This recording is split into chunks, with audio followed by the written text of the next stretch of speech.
it's your local psychologist here, Psych Chrissy. How you all doing on this amazing Tuesday night? How nice and sunny is it outside? I was just admiring that before when I was working away, thinking, oh, it'd be nice to have a bit of outside time.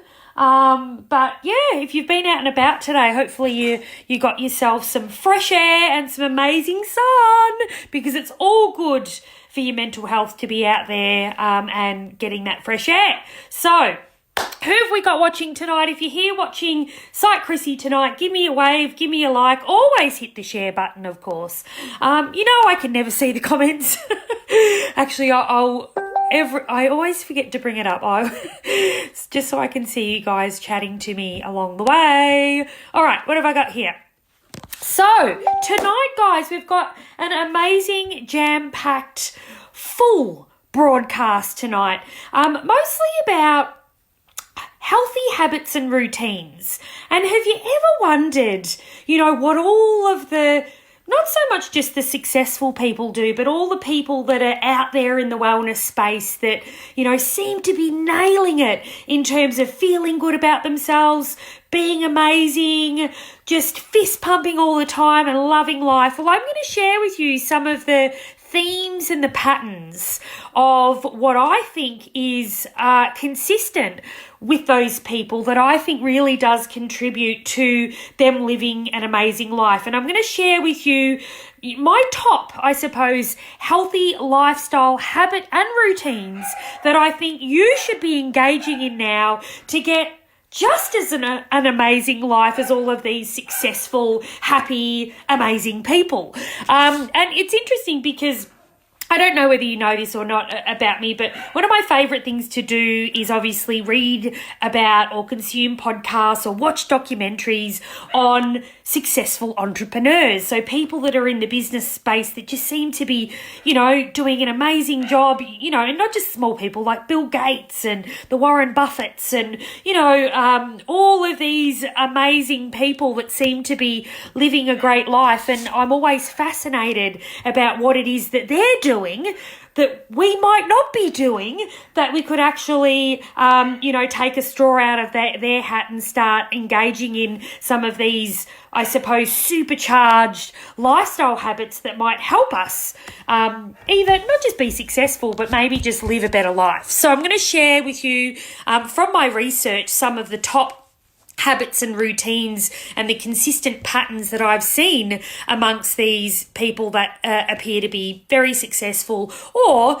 just, are proclaiming to have an amazing life due to these habit and routines. So, who have we got here tonight? Hey, Dave. Hey, Sarah. Welcome to the broadcast. Of course, I can't see your comments because Facebook's just so annoying to me. Anyway, I'll get to yours after the broadcast if I have to. Okay, so number one is a little bit of a no-brainer to me because it's actually something that I really prioritize as part of my own healthy habits and routines. And one of them is having a morning ritual. Okay, so if you're one of these people that roll out of bed after 15 snoozes, you get straight in the shower, you're running late, nothing's organised, you're rushing about, where's my lunch, where's my keys, where's my bag, where's my sunnies, crap, and it's just a really stressful experience in the morning. What we know, and definitely what I know from experience, is that does not set up your day in a helpful way. Okay, so having a really structured morning routine is critical to setting yourself up to be productive, to be settled, to be just ready for your day. So morning routines can include definitely waking up at the same time each day, but making sure that you're not sort of pushing it in terms of, you wake up at the point where it is all chaotic, that you don't leave yourself enough time because you're just trying to squeeze out as much sleep as you possibly can. And I get it, guys. I get the provocation of, trying to just get that extra sleep in the morning, but I suppose it's important to realize how much stress and angst not having enough time to just process your morning and wake up in a calm and measured way has on being able to set your day up in a successful way. So, hey, Cassie, welcome to the broadcast. Thanks for saying hi.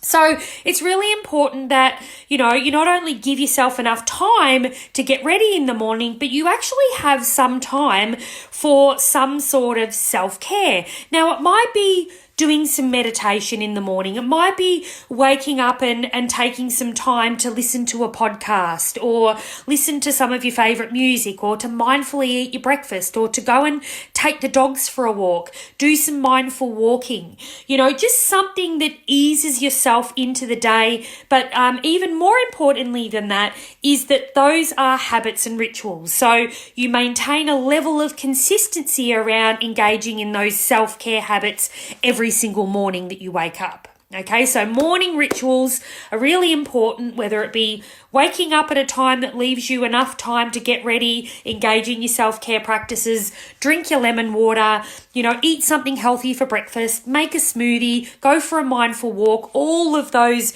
early morning rituals are very, very important. Okay, so morning routines, guys. Okay, tip number 1. Learning to single task is another healthy habit and routine that if you can get into the art of doing this and making this a habit, I think that you'll be able to manage your day a hell of a lot better. Because single tasking, it's the opposite to multitasking, just in case you didn't realize what I was referring to. But we fool ourselves, I suppose, into thinking that if we buzz around doing a bit of this and a bit of that, and and we, I suppose, tend to be a victim of demand. That is, we watch our notifications, we answer SMSs straight away, we get distracted with emails, we pick up the phone, we've got so many distraction points that we become multitask almost by accident, because we're so distracted. So learning how to really drill down and focus on our one thing to do at a time and not be pulled out of that frame of mind by any sort of interfering distraction or factor is another healthy habit and routine that will set you up in a highly productive way. Okay, so that's number 2. Number 3, being able to appreciate more in your life. And this is sometimes dressed up as gratitude and expressing gratitude every day. And, sometimes when we become sort of stressed and overwhelmed, or we become jaded or aggravated or irritable, it's because we're forgetting to actually appreciate the things that we do have in our lives and the things that we should be grateful for. And often people that are in stress or burnout or aren't managing themselves very well forget to do that. Okay, so a very solid, healthy habit and routine is the art of practicing gratitude, okay, or just appreciating more in your life. Who else have we got here? Hey, Caitlin, welcome to the broadcast. So we're talking all about healthy habits and lifestyle routines that will really get you ahead of the game, okay? These are some of the things that some of the most successful, or even just some of the happiest people in the world tend to be practicing. So appreciating more, practicing more gratitude is definitely one of those practices that can enhance your life if you make it more of a habit. Okay, so that's number 3. Number 4 is a really important one, and I love this one. It's and I'm going to say a phrase that's commonly used in success kind of motivational circles, and it's the phrase that you're often the product of the 5 people that you hang around with most. Now, have a think about that, guys. So if you tend to associate with yourself dominantly with people that tend to be pessimistic or negative Nancy or frustrated or constantly overwhelmed, guess what? Unfortunately, you are going to pick up a lot of that transference. And unfortunately, you could actually start exhibiting a lot of those behaviors and emotions yourself. So it's really important to surround yourself with people that are uplifting, that are motivating, that are positive, that are, supportive, that are, there to hold you up rather than bring you down. Because unfortunately, if your top 5 people tend to be negative Nancy's or do not support you in that way, chances are you're potentially going to be adopting similar mindsets. So pay very careful attention to those top 5 people. Maybe do a little bit of an audit. Do a little bit of an audit. Who do you hang around with the most? Are you becoming a product of those connections? And it's very important that if unfortunately some of those main connections are not an overly positive in your life, impact in your life, you may want to evaluate who you're spending your time with. Okay, so what one's that one? That's number 4. Okay, number 5, this one's a no-brainer, guys, and you've heard me talk about it before, but physical exercise and being in good physical health will definitely is a highly important habit and routine you need to establish, because if you feel like, that your health is declining or you're not feeling good within yourself, you're not getting enough sleep, you're not eating healthy, all of those important physical, I suppose, activities that feed into your physical health, then of course, that's going to have a major impact on the way that you feel about your life. So physical health, it's a no-brainer. It definitely impacts on how healthy your habits are and how healthy your routines are. Okay, now this one's an interesting one. If you're able to master the art of listening, there is evidence to suggest that you will live a happier life and you will have better established habits, particularly in relationships, okay? Because we all know how much relationships tend to play a role in how we're feeling about ourselves on any given day. And if our relationships are really dysfunctional and challenging and full of conflict and, not serving us in the way that we would like, then of course we're not going to be feeling like we're living a really fulfilling and meaningful lifestyle. So a healthy habit and routine really is to practice the art of listening more, and it's not suggesting that you shouldn't have a say in certain scenarios or you shouldn't put your 2 bobs worth in, but it helps a hell of a lot more if you take a curious stance and you listen to what it is that people have to say, as opposed to get into the pattern of going rah, rah, rah, rah, and then ending that interaction on a really negative note. You walk away and you end up just getting nowhere, so adopting a curious and a listening stance is definitely a healthy habit and a routine to forge in your relationships to just live a happier life. Okay, and the last one, and this one I feel like is a little bit of a no-brainer as well, guys, but I'm just going to touch base with it because it's what I'm about, it's what I preach. Of course, Fonzie's barking away as per my usual broadcast. Just ignore him, guys.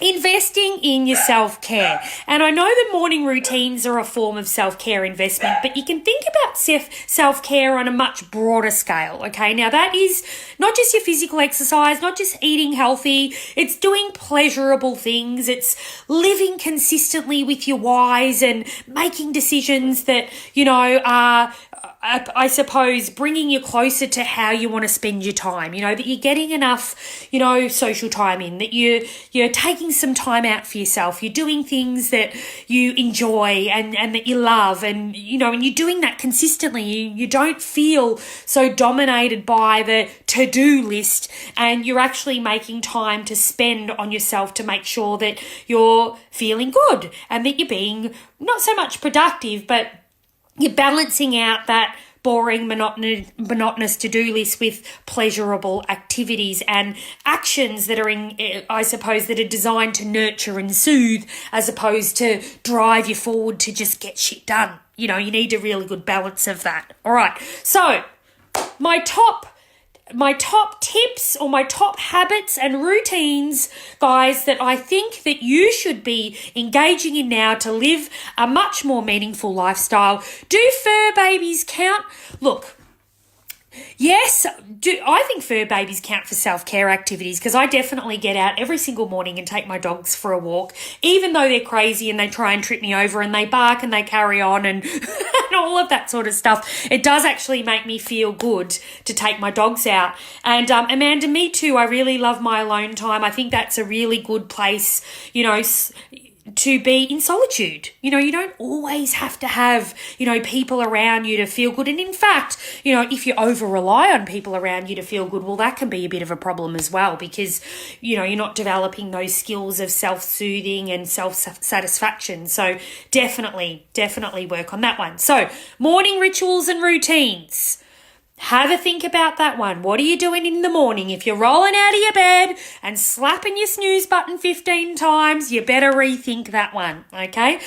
Learning to single task, get rid of the multitasking. Guys, I'm here to tell you, it doesn't bloody work and it just contributes to your stress and your overwhelm, okay? Appreciate more, express more gratitude, or even just practice more appreciation and gratitude in your head. You don't have to walk around proclaiming gratitude of all things great and small, but you definitely have to touch base with that in your head.